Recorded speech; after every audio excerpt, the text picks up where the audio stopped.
Sabemos que cada caso, pues de pronto estas preguntas nos las dan, pero con una situación muy específica, pero vamos a hablar de ellas a nivel pues general. Vamos a empezar con esta conversación que usted inició justamente en sus redes sociales, abogada, donde habla de algo muy importante: no olvidar el asilo si usted ha aplicado al TPS. ¿De qué se trata, abogada? Bueno, efectivamente, muchas personas hicieron esa pregunta cuando se emitió el TPS, por ejemplo, para Venezuela. Abogada, ¿qué hago con ese asilo? Bueno, son dos beneficios completamente independientes. El asilo, si es aprobado, recordemos que usted al año va a poder aplicar para una residencia. Sin embargo, el TPS es un estatus de protección temporal que en el momento en que el gobierno determine que ya no amerita su país esta ayuda humanitaria, lo puede terminar y usted puede quedar en el aire. Así que definitivamente esa sería de las razones más importantes por las cuales usted debe de mantener y seguir dándole importancia a su caso de asilo y pelearlo hasta donde se pueda, porque le va a llevar a una residencia permanente. Otros puntos tienen que ver porque puede cumplir la edad, los hijos, o puede haber un divorcio, o puede haber... La vida sigue, recordemos, y desafortunadamente por la espera tan larga que ha habido de inmigración, pues las cosas pueden cambiar en ese núcleo familiar. Si usted está protegido o no protegido. Es decir, hay muchos factores que hay que tomar en cuenta. No vaya a cerrar su caso mientras realmente usted no haga un análisis correcto de cuáles son los pros y los contras de mantenerlo o cerrarlo. Y bueno, abogada, justamente Giovanni estaba previamente hablando sobre este tema que estamos conversando, y él tenía esa pregunta del futuro de las personas que pues tienen TPS, Giovanni. El tema que estabas conversando, que querías preguntarle a la abogada de las personas que tenían TPS. Sí, o sea, ¿qué tal, abogada? Buenas tardes, ¿cómo está usted? Muy bien, Giovanni. Una pregunta que, o sea, el tema tan común que hacemos, y para nuestra audiencia de 1450 AM 101.9 FM, es que, por ejemplo, abogada, una familia, una persona que aplica por el TPS, ¿hay algún momento que pueda resolver el problema de hacerse residente de los Estados Unidos, o solamente va a mantenerse en el estado temporal? O sea, vamos a poner un ejemplo. Giovanni, es ahí donde siempre yo recalco el hecho de que cada persona tiene una historia diferente y factores diferentes. Correcto. Muchos de mis clientes tepecianos, como les llamo yo, muchos de mis clientes tepecianos que eran solteros. Es una religión ahora, ¿no? Perdóneme, abogada, pero me dio risa porque me pareció como una religión nueva, tepeciano. Bueno, imagínense, les tengo que llamar así, los tepecianos, para podernos entender. Claro. So, estas personas con el TPS, resulta que estaban solteros, y si después se casan con un ciudadano americano, con un residente, pues obviamente hay vías para resolver su estatus migratorio a permanencia. Y de igual manera, si hubieron casos o peticiones laborales que por fin llegan a una conclusión positiva, hay también la opción de poder resolverles si hay ciertos factores que se cumplen. Es decir, siempre hay que evaluar la situación. Cada persona, repito, trae historias diferentes, tiene circunstancias diferentes. Entonces, ¿qué pasa? La respuesta o la solución que yo le puedo dar a persona A no necesariamente va a ser la misma que yo le dé a persona B. Correcto. Ahora, abogada, por ejemplo, y otra pregunta, las personas que son dreamers, o sea, los soñadores, en un momento determinado, esas personas se ampararon al estatus que en el 2013 o en el 2014 Barack Obama les dio la oportunidad. Esas personas también pueden cambiar el estatus, se pueden haber casado, pueden tener hijos, pueden haber hecho su familia, y pueden, en vez de estar con un permiso temporal o como un dreamer, pueden cambiarse a ser residentes legales, ¿no? Volvemos a lo mismo, Giovanni. Si hay vías de resolverlo, sí hay. El asunto está que tenemos que tomar en cuenta muchas cosas. Recordemos que los dreamers fueron los niños traídos por los padres. Sí. ¿Okay? Por ejemplo, muchos de estos padres cruzaron la frontera. Es decir, que fue una decisión de los padres, no de los niños. Y ahí la razón por la que se les estaba dando esta opción. Sin embargo, eso no deja de ser una violación migratoria de haber cruzado la frontera, ¿me entiende? Es decir, que existen los perdones, por ejemplo, Claro, que es claro. obligatorio. Entonces hay que valorar otras cosas más, pero de que muchos han podido resolver, sí. Otros Ajá. desafortunadamente no, porque tal vez no tienen lo que necesitamos para terminar de arreglar un proceso de residencia. Abogada, y por ejemplo, hay personas que usted hablaba el día jueves de la semana pasada, que hay personas que se hacen ciudadanos americanos y uno de los primeros privilegios es traer a tus hijos, traer a tus padres. Ahora, de hermano a hermano, ¿cómo está la situación en estos momentos y cuánto es el tiempo que se puede demorar y cómo es el proceso de pedir un hermano? Por ejemplo, yo soy ciudadano americano y yo quiero pedir a un hermano mío que ya es mayor de edad y que tiene su familia, pero yo lo quiero pedir. ¿Puedo incluir a la esposa y a los hijos o cómo es el paquete que hay que hacerle a esa persona? ¿Y como cuánto cuesta? Ok, vamos a ser breve y te lo voy a explicar así. Un hermano ciudadano puede pedir a otro hermano, aunque la espera es bastante larga, que es la buena noticia que estamos viendo ahora. Para ponerte un ejemplo, en este momento el gobierno está trabajando por los casos del 2007 y estamos en el 2023, tú dices, wow, más nunca llego, ¿correcto? Claro. Sin embargo, la buena noticia es que ahora el gobierno está aprobando los valores de reunificación familiar. ¿Qué es lo único que necesita? La persona demostrar que hay alguien que te está pidiendo, lo tenemos, el hermano pidiendo al hermano. Claro. Y segundo, que te den esa opción de poder acogerte al valor de reunificación, aplicar, si te lo dan, tú vas a poder venir a Estados Unidos, independientemente que tú vas a estar esperando que se defina tu petición, vas a poder vivir en los Estados Unidos, trabajar, viajar, y eso es algo que por eso le llamamos reunificación familiar. Wow. Entonces se abre eso para los países, como estamos viendo, últimamente se abrió para 3 más, es una buena opción que hay que valorarlo porque nunca se sabe. La otra ley, te la recuerdo que tú y yo estábamos tal vez por esa época, la ley 245I, Sí, cuando el gobierno perdón. nos dio la buena noticia de que bastaba que alguien te pidiera, ¿te recuerdas? Pagar Sí, una multa de correcto. $1000 Y te ya, ponían la y residencia. no había problema de que había entrado ilegal. Que si las peticiones familiares se pueden dar, se den, independientemente. Ahora, la última, cierro con esta. Muchos de mis clientes, imagínate, nos conocemos hace años cuando comencé con la petición y ahora resulta que les estoy dando la buena noticia de que ya es el momento de que venga la familia. Y ellos dijeron, jamás nos imaginamos, si no hubiéramos iniciado, nunca estuviéramos viniendo. Y resulta que ahora están viniendo. Así que siempre es bueno valorarla, aunque se mire lejana. Pues, Giovanni. Así. Muchas gracias, abogada. De verdad que siempre es tan importante tener la ayuda de personas que están preparadas en este campo. Muchísimas gracias. 786-300-80-81-17. Abogada, antes que se le vaya a olvidar a usted, es 786-300-81-17. Muchas gracias por todo ese tiempo. Muchas gracias. Así es. Ya saben, acá nos pueden contactar de lunes a viernes y con mucho gusto los atendemos. Bueno, abogada, vamos a continuar con estas preguntas ya que Giovanni realizó el tema del TPS que usted nos aclaró.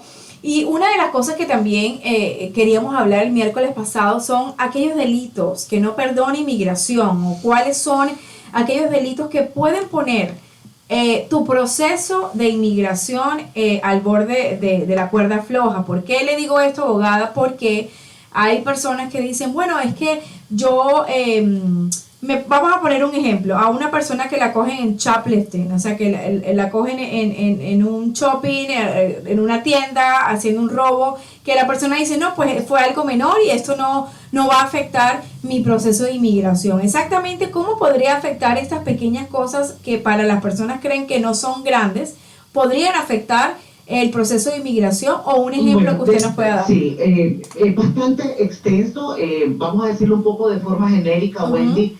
En lo que es el área de inmigración existe un elemento que no existe en el área civil, que es lo que le llamamos el good moral character, la buena moral.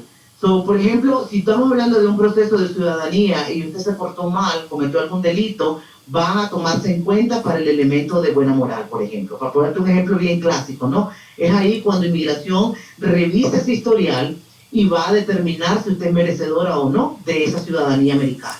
Okay. En otros casos, como por ejemplo peticiones de residencia, va a ser valorado porque ya existen unas tablas emitidas por inmigración donde de acuerdo al tipo de delito que en lo que es la estructura penal de los Estados Unidos les llamamos lo que son las felonías y lo que son los misdemeanors, es decir, delitos de menor cuantía, delitos de mayor cuantía. Existe en esa tabla una gran cantidad de delitos que si se acumulan, por ejemplo, no es lo mismo que tenga solo una felonía que tenga 2, no es lo mismo que tenga solo un misdemeanor a que tengas 3.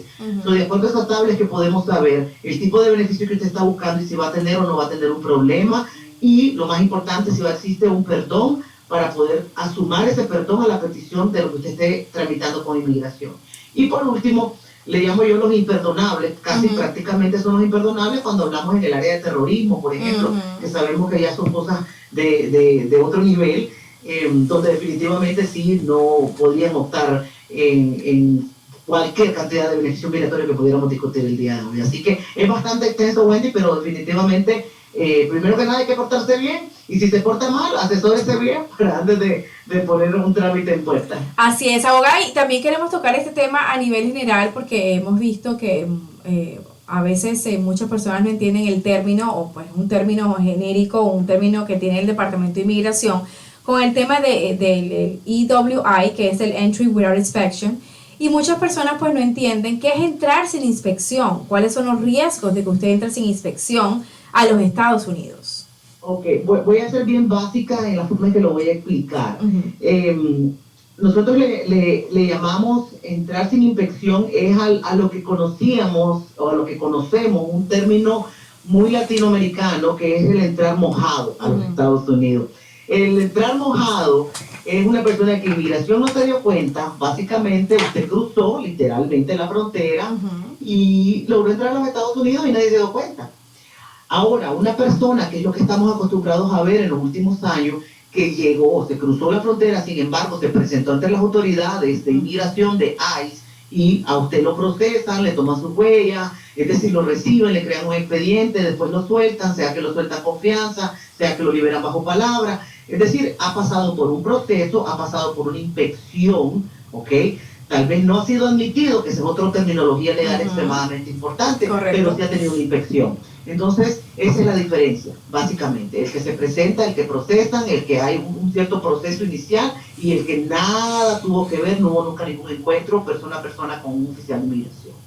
Perfecto, y justamente, abogada, vamos cuando la tengamos aquí, vamos a ver si el próximo miércoles usted tiene el tiempo para venir para acá con nosotros en vivo. Vamos justamente a hablar de estos temas porque hay cosas tan importantes que no se tienen en cuenta cuando una persona entra a los Estados Unidos. También hay algunos recursos, los waivers, todas estas cosas que se pueden pues asegurar o aplicar en un alivio migratorio que una persona esté teniendo. Mucha gente desconoce tanto, como te voy a poner un ejemplo bien de últimos tiempos.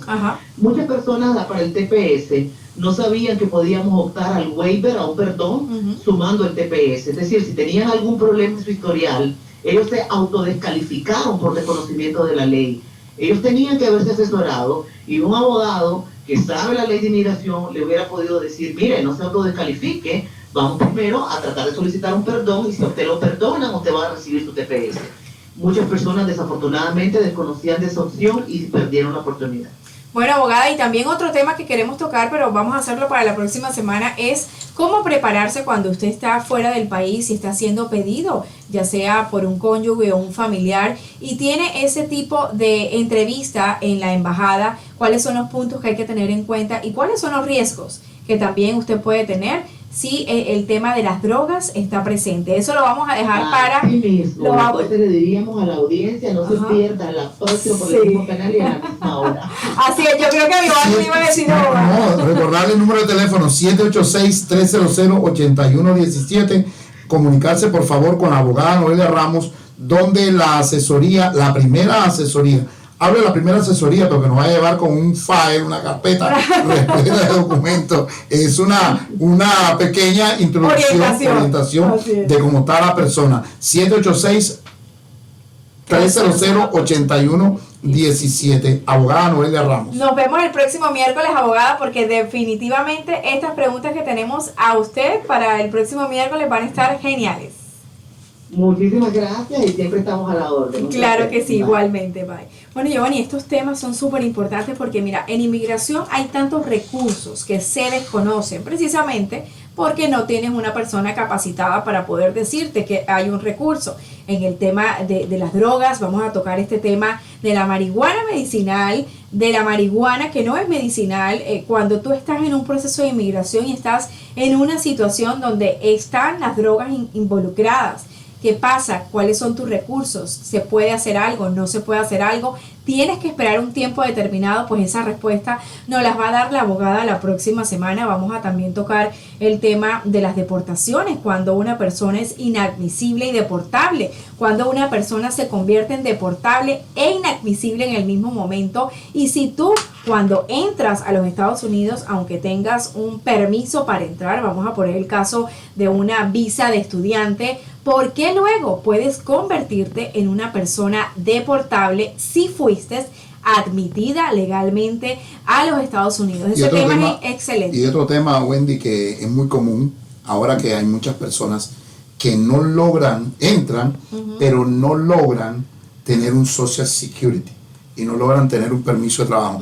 Y entonces el primo, que es muy buena gente, viene y le presta el Social Security y le presta el nombre para que esa persona pueda pagar impuestos.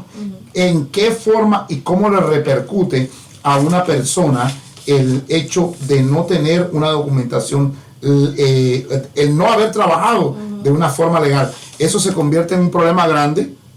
Claro. Es un tema que la abogada Noelia Ramos en el 786-300-8117 nos puede ayudar. Bueno. Y también, Giovanni, vamos a hablar de un tema que muchos creen y desconocen que pueden estar afectando su estatus legal aquí. Es el tema, como en el sistema de inmigración se conoce como el smuggling o el contrabando. ¿Por qué tú puedes tener participación indirectamente y puede ser tachado como contrabando en el tema de inmigración? Personas que de pronto están colaborando a que otras tengan sus papeles falsos, a que otras vengan de alguna manera que no deberían entrar en los Estados Unidos, y puede que no tengan un estatus definido ellos tampoco.